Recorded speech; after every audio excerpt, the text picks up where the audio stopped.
Halo guys, bertemu lagi dengan channel yang paling kece se-YouTube, yaitu channel Code 165. Asik.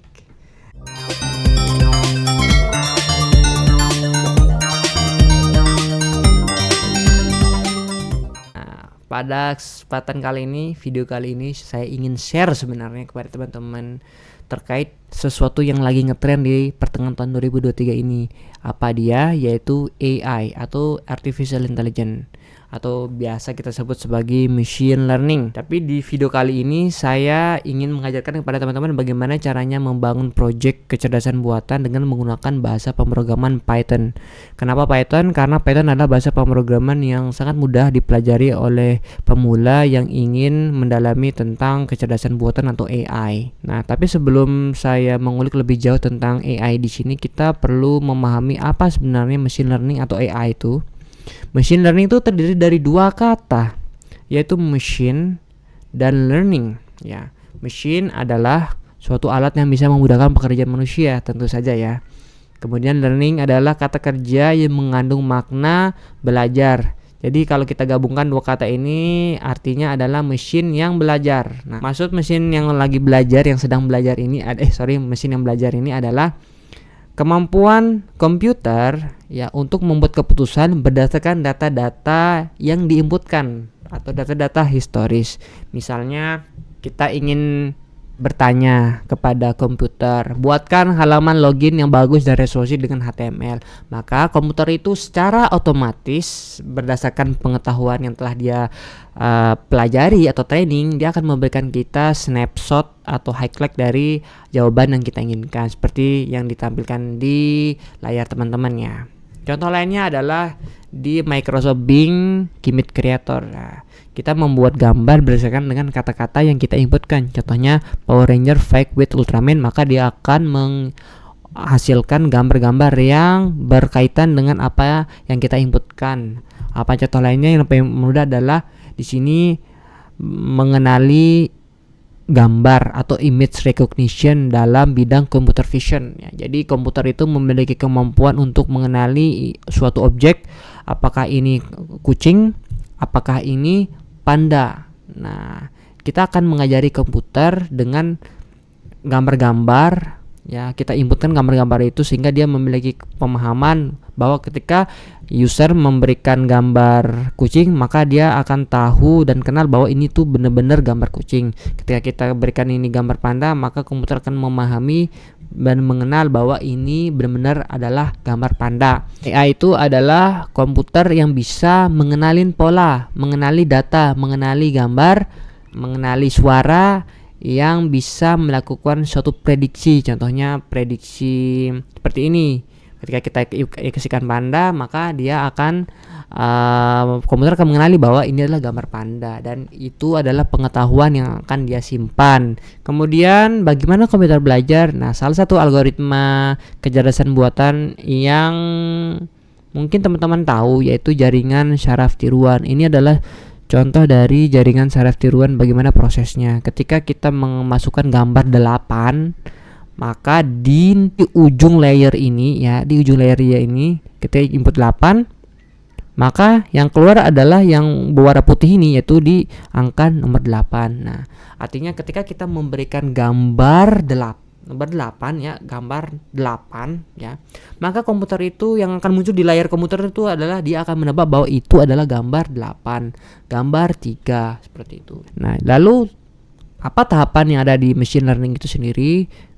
Data. Teman-teman harus menyiapkan data, bisa itu datasheet curah hujan, kemudian datasheet stok atau saham, kemudian data gambar yang tadi kucing, panda dan lain sebagainya, atau image recognition, computer vision, kemudian data-data suara, speech recognition ya jatuhnya, kemudian data-data terkait dengan sentence untuk membangun chatbot maksudnya, apapun itu. Nah, kemudian setelah kita memiliki data, yang kita lakukan adalah memproses data-data itu sendiri supaya dia lebih bersih dan bisa dipahamin oleh komputer. Maksudnya apa? Kita misalnya di data misalnya data curah hujan ya, iklim dari BMKG ya. Di situ tuh ada data-data yang kosong, kemudian ada yang error. Nah, itu kita harus bersihkan, kita harus hilangkan yang error itu, kita ganti dengan data-data yang lebih normal. Kemudian ada data-data seperti kategori yang huruf. Nah, itu kita harus berubah bentuknya dari huruf atau kategori menjadi number seperti itu. Nah, setelah data itu bersih, kita bersihkan dengan melalui tahapan data processing, maka kita bisa melakukan yang namanya training, melatih data dengan algoritma machine learning. Contohnya tadi jaringan saraf tiruan. Nah, komputer ini akan belajar dari data yang diinputkan. Dia akan mengulang data-data itu sendiri sehingga dia belajar. Semakin banyak dia belajar, maka semakin pintar. Nah, itu sebenarnya tujuan dari training itu sendiri. Bahwa komputer itu kita ngeset misalnya 10 kali belajar, maka dia akan belajar 10 kali. Semakin lama, semakin banyak dia belajar, maka harusnya dia semakin pintar untuk menebak. Nah, setelah kita melakukan training, yang kita lakukan adalah memvalidasi model atau pemahaman yang telah dia training ya, seperti kita melakukan ujian ya kepada model data yang sudah dilatih itu sendiri, berapa persen sih akuratnya. Misalnya kita memiliki case untuk menebak apakah hari ini kita bermaintenas atau tidak. Nah, dari kita inputkan data-data seperti curah hujan, kelembapan, kondisi cuaca, iklim dan lain sebagainya kita inputkan, maka kita lakukan pengujian. Nah, jika kita kasih data-data tersebut, apakah dia keputusannya maintenance atau tidak. Nah, itu adalah data akurasi, berapa persen akurat bahwa dia bisa menjawab dengan benar dan berapa persen error dia menjawab salah. Nah, itu kita harus validasi ya. Nah, kemudian setelah kita melakukan validasi, di sini saya tambahkan sedikit ya, mengekspor model ke format tertentu.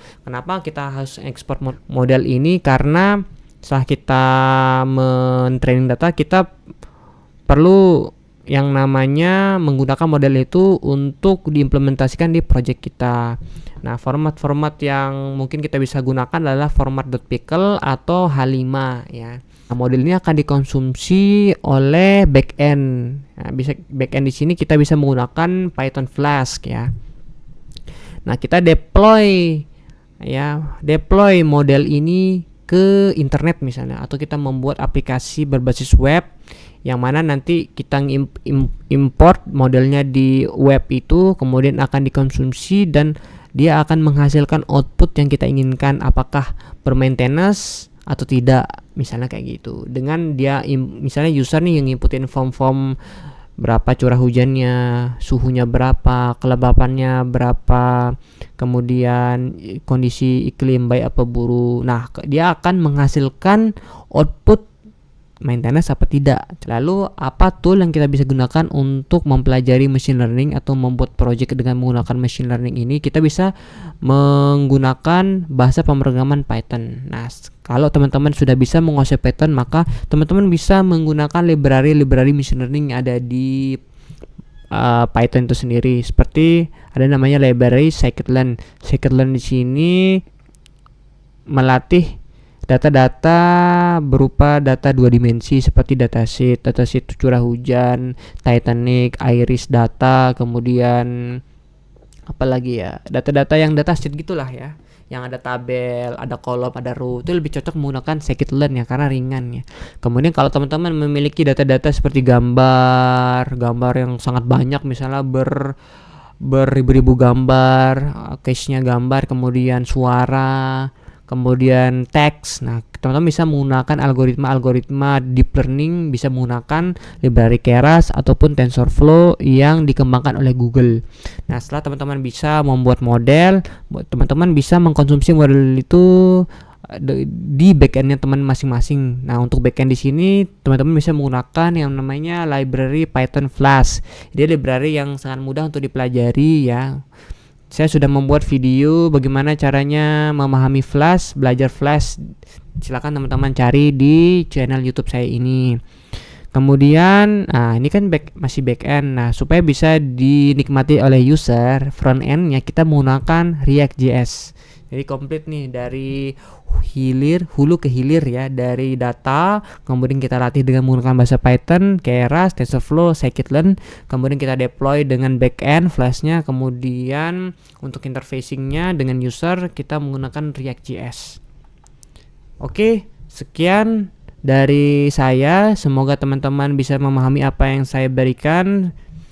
Sampai jumpa di episode 1. Ya, kita akan membahas bagaimana caranya mengolah data supaya lebih bersih dan bisa di training dengan menggunakan library di Python. Terima kasih. Wassalamualaikum warahmatullahi wabarakatuh dan sampai jumpa di episode 1.